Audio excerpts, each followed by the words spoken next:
سب کچھ ہو بیوی نہ ہو تو تنہائی کا احساس مار دیتا ہے۔ اس سے ایک اور مطلب نکلتا ہے کہ لباس کے بغیر ایک لمحہ گزارا نہیں۔ سارا دن پانی نہیں پیتے ہیں نا، اب میں بیان میں پانی پی رہا ہوں، لیکن 16 گھنٹے تو گزارے ہیں نا، پانی نہیں پیا، کھانا نہیں کھایا، 16 سیکنڈ لباس کے بغیر گزار سکتے ہیں؟ بولو۔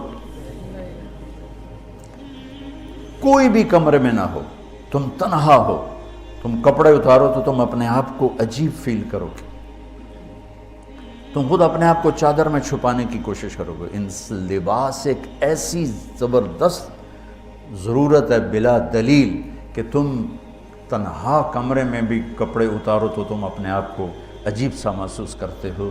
اس سے پتہ چلا کہ بیوی کے بغیر کوئی زندگی نہیں ہے اور خامد کے بغیر عورت کی کوئی زندگی نہیں ہے۔ یہ ہمارا بدبخت معاشرہ ہندی کہ کسی بچی کو طلاق ہو جائے وہ گل سڑ کے مر جاتی، اس کی شادی نہیں ہوتی۔ کوئی جوان بچی بیوہ ہو جائے وہ سسک سسک کے مر جاتی، اس کی شادی نہیں ہوتی۔ کوئی 40-50 سال کا ہو جائے مرد، اس کی بیوی مر جائے، کوئی اس کو لڑکی دینے کے لیے تیار کوئی نہیں۔ اور لباس کا لفظ بتاتا ہے کہ شادی کے بغیر انسان ننگا ہے، اور ننگے انسان کا کوئی کہیں بھی گزارا نہیں ہے۔ لفظ لباس بتاتا ہے کہ ہم اس چیز کو رواج دیں کہ شادیاں ہوں، بیوہ کی شادی ہو، مطلقہ کی شادی ہو، کوئی کس کی بیوی مر جاتی ہے۔ حضرت ابن مسعود کا فرمان ہے اگر میری موت میں 10 دن باقی ہوں تو بھی میں شادی کر لوں گا اگر میری بیوی مر جائے تو۔ ابو ہریرہ کہتے ہیں اگر میری زندگی میں 7 دن باقی ہوں اور میری بیوی مر جائے تو میں 1 ہفتہ بھی شادی کے بغیر نہیں رہوں گا، میں شادی کر لوں گا۔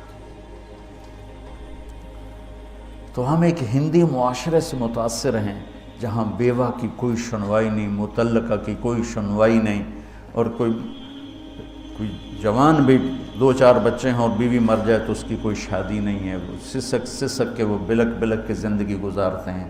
ہم لوگ اس کو رواج دیں۔ لباس، لفظ لباس بتا رہا ہے کہ جیسے لباس کے بغیر ایک لمحہ آدمی چین سے نہیں بیٹھ سکتا، ایسے ہی اس رشتے کے بغیر زندگی میں کوئی خوبصورتی نہیں، کوئی حسن نہیں۔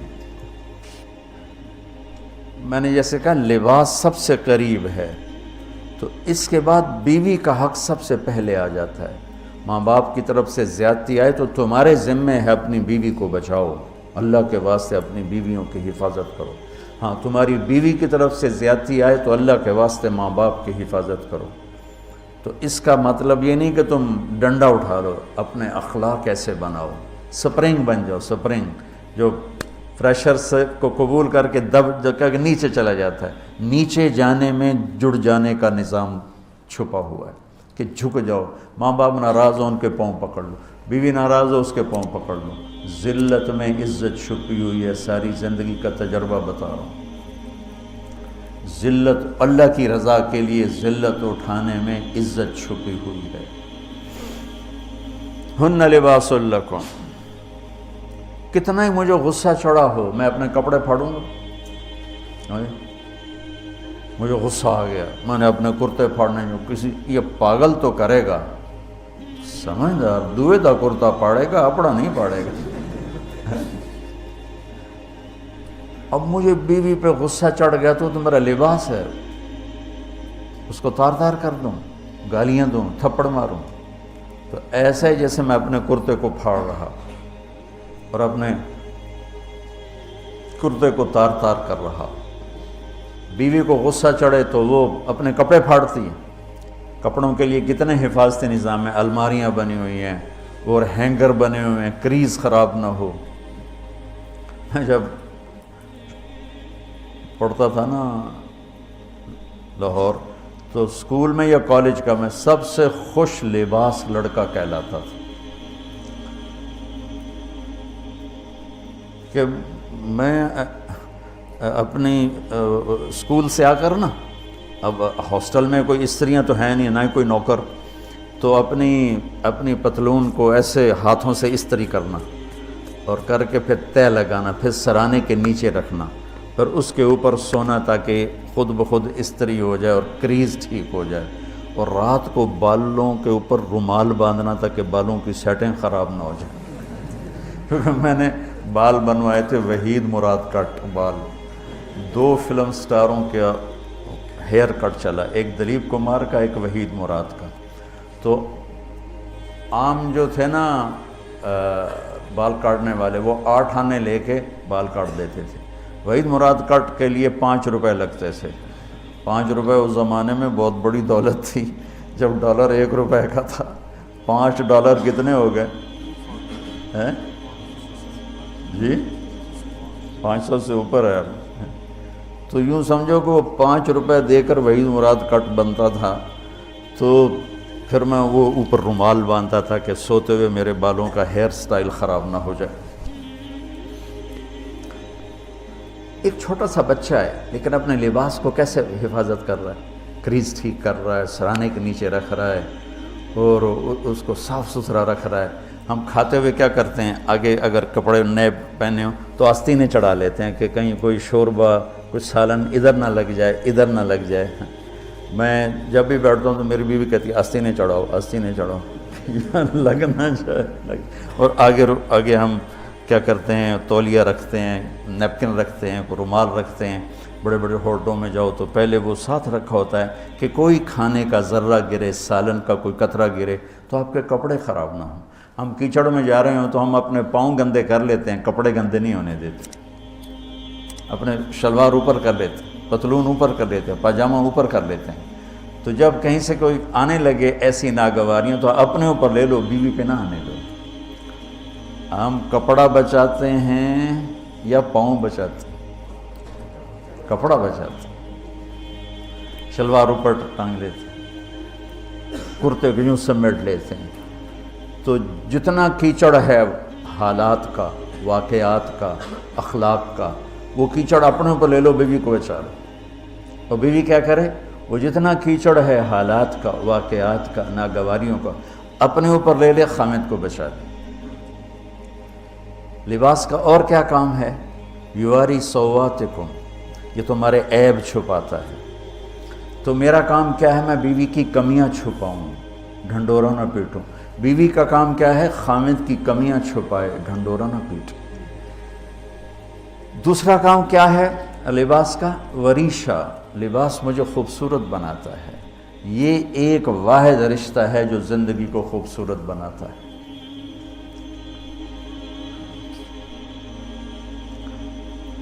ہن لباس لکم انتم لباس لہن۔ تو لباس کیا کرتا ہے، زیب و زینت۔ لباس کیا کرتا ہے، عیب چھپاتا ہے۔ لباس کیا کرتا ہے، خوبصورت بناتا ہے۔ تو اس رشتے کو خوبصورت بنانا ہے، بیوی خامند کے لیے، خامند بیوی کے لیے۔ کس طرح یہ رشتہ خوبصورت بنے گا، اچھے اخلاق کے ساتھ، اچھے اخلاق کے ساتھ۔ اگر گھر والوں کے اخلاق اچھے ہوں، وہ بچی ساس سسر کو ماں باپ بنا لے، ساس سسر بچی کو ماں باپ بنا لے، خامند بیوی کو ہتھیلی کا چھالا بنا لے، بیوی خامند کو ہتھیلی کا چھالا بنا لے۔ میں قربان جاؤں اپنے نبی پر، ساری کائنات کو نور ایمان دینے والی ہستی، اور حضرت عائشہ رضی اللہ عنہ کو لقمے بنا کے کھلا رہے ہیں۔ کمال۔ حضرت عائشہ رضی اللہ تعالیٰ عنہ، وہ بڑی بڑی بوٹیاں ہوتی تھیں نا، وہ اٹھا کے ایسے نوچتیں اور پھر رکھ دیتیں، روٹی کا ٹکڑا اٹھاتی۔ میرے نبی وہی بوٹی اٹھاتے جہاں حضرت عائشہ نے نوچا ہوتا تھا، وہیں دکھا کے کرتے تھے، ان کی محبت کو لینے کے لیے اور ہمیں سکھانے کے۔ حضرت عائشہ گلاس اٹھاتی، وہ بڑے بڑے ہوتے تھے، اب تو یہ چھوٹے چھوٹے گلاس ہیں۔ بخل کا زمانہ آ گیا، پانی بھی تھوڑا دیں دیں۔ ہمارے دیہات کا کلچر تھا، اب تو مٹ گیا ہے، مہمان ہی کوئی نہیں ہوتے۔ جب کچی سڑکیں ہوتی تھیں اور ذرائع نہیں تھے تو بہت سے مسافر ہمارے ڈیروں میں آ کے رات گزارتے تھے، ہماری پہچان والے نہیں، اجنبی راہگیر، اور کوئی پہچان والے بھی، لیکن جو بھی تھے، کوئی اپنے ہیں، پہچان والے ہیں، دوست ہیں، مسافر راہگیر ہیں، ان کو رات کو کھانے کے بعد دودھ پلانا یہ ہماری تہذیب تھی کہ جتنے بھی ہیں دیرے میں 15 ہیں 20 ہیں 1 ہے، جاؤ بھائی روٹی کھا لی ہاں دودھ پواؤ سارے ہیں۔ وہ جانور بہت زیادہ ہوتے تھے، کھیتی باڑی کم ہوتی تھی، دودھ وافر ہوتا تھا، وہ گلاس اتنے بڑے بڑے ہوتے تھے، 3 پاؤ کا گلاس ہوتا تھا۔ تو ایک ہمارے دادے کے زمانے کا نا چاچا لال سنپال وہ آ گیا دیرے میں، نوکر گیا دودھ پلانے، تو گلاس کو دیکھ کے نوکر سے کہندا پتر میں نہیں پیندا۔ اسا کہا چاچا کیوں نہیں پینا؟ اسا کہا 2 تو ود پیواں تو بے غیرت بنا تے 2 تے میرا گزارا نہیں جاتا میں نہیں پیندا۔ تو حضرت عائشہ رضی اللہ تعالیٰ عنہ گلاس اٹھاتی اور یہ پیا، یہ رکھا۔ میرے نبی اٹھاتے اور جہاں حضرت عائشہ کے ہونٹ لگے ہوتے تھے وہاں ہونٹ رکھ کے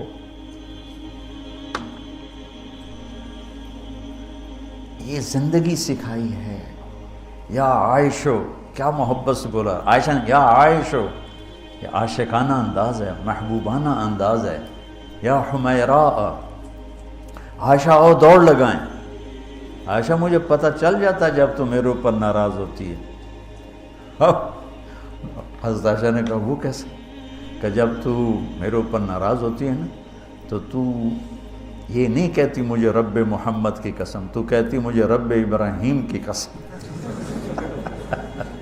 جب تو میرے اوپر راضی ہوتی ہے تو کہتی ہے مجھے رب محمد کی قسم، اور جب تو میرے اوپر ناراض ہوتی ہے تو کہتی مجھے رب ابراہیم کی قسم۔ کہ یا رسول اللہ صلی اللہ علیہ وسلم نام ہی آپ کا نہیں لیتی، میرا تو دل آپ پہ کیا، میری جان قربان ہے آپ پر۔ عرب کے ماحول میں اظہار عشق عیب تھا بیوی سے، ہاں معشوق سے اظہار عشق ساری شاعری بھری پڑی، تم نے شعراء جاہلیت پڑھو یا بعد کو پڑھو، بھری پڑی۔ وَهَلْ تَبْكِينَ لَيْلَا إِذَا مِتُّ قَبْلَهَا وَقَامَ عَلَىٰ قَبْرِ النِّسَاءُ النَّوَائِحُ لَيْلًا كَمَا لَوْ أَصَابَ الْمَوْتُ لَيْلًا بَكَيْتُهَا وَجَادَ لَهَا دَمْعًا مِنَ الْعَيْنِ الصَّافِحُ وَأَغْبِطُ مِنْ لَيْلًا بِمَا لَا أَنَالُهُ بَلَا كُلُّ مَا قَرَّتْ بِهِ الْعَيْنُ طَائِعُ وَلَوْ أَنَّ لَيْلًا، دیکھو لیلہ لیلہ لیلہ 4 شعر ہیں، لیلہ ہر شعر میں لیلہ۔ وَلَوْ أَنَّ لَيْلَ الْأُخَيْلِيَّةَ سَلَّمَتْ عَلَيَّ وَدُونِي جَنْدَلٌ وَالصَّفَائِحُ لَسَلَّمْتُ تَسْلِيمَ الْبَشَاشَةِ أَوْ زَقَا إِلَيْهَا صَدًا مِنْ جَانِبِ الْقَبْرِ سَائِحُ۔ وہ بڑے زور شور سے لیلہ لیلہ لیلہ اپنے اشعار میں کہہ رہا ہے، لیکن بیوی سے اظہار عشق عیب، موت، اس ماحول میں جس میں بیوی سے اظہار عشق ایک عیب تھا اور معشوق سے اظہار عشق شاعری بھری پڑی۔ ترکت ہوا لیلا وسعد بمعزل، کیا کیا خوبصورت شاعری ہے۔ بے بالشموس الجانحات غواربا، اللہ بساط من الحریر جلاببا حاولنا تفدیتی وخفنا مراقبا فوضعنا ایدیہن فوق ترائب۔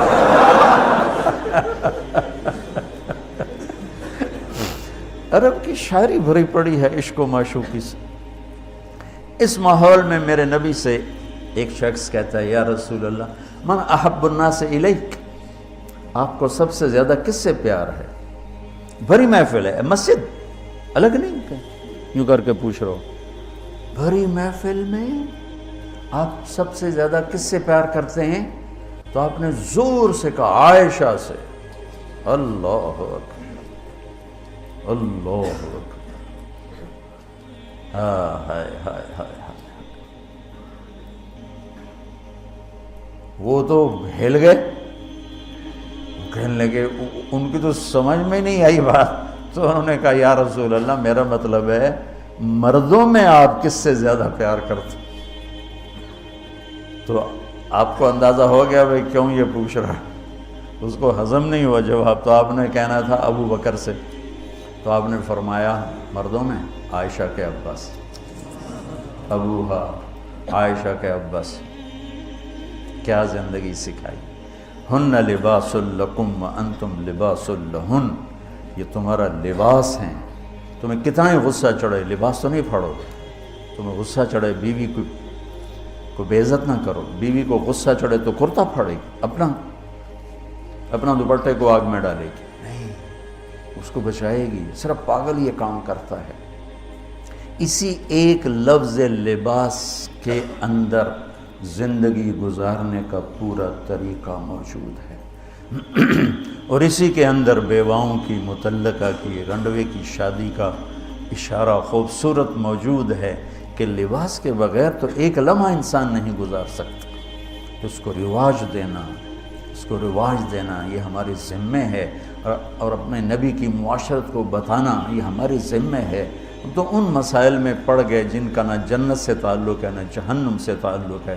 الٹا وہ مسائل جس میں زیادہ اختلاف ہے اس میں زیادہ بولنا, زیادہ تقریریں کرنا, اس چیز نے ہمیں اپنی منزل سے بہت دور کر دیا. ہم کھو گئے ہیں, کہیں اور چلے گئے ہیں. تو اس عرب کے ماحول میں میرے نبی نے لباس بنا کے دکھایا. صفیہ رضی اللہ تعالیٰ عنہ چھوٹے قد کی تھیں, اونٹ پہ سواری کے لیے وہ خود نہیں کر سکتی تھی, آپ نے اپنا گھٹنا آگے کر دیا. حضرت صفیہ نے آپ کے گھٹنے پر پاؤں رکھا اور اس کو زینہ بنا کے آپ نے ان کو اوپر چڑھایا, زینہ بنا کے.